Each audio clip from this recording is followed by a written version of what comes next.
na kazi. Mpaka la mwisho hii hapa nilikuwa nimestop kazi, akasema Elvis naomba unisaidie.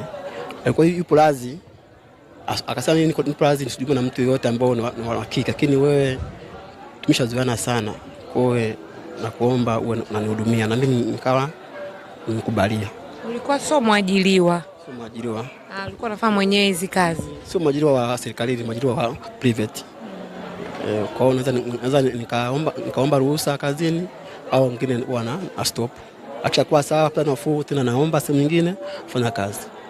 Kwa hiyo uliamua kuriski kwa ajili ya Karina? Ndio. Okay. Haya, sasa hata mimi nilikuwa najiuliza kwa nini Karina anaumwa India alafu anahudumiwa na mwanaume?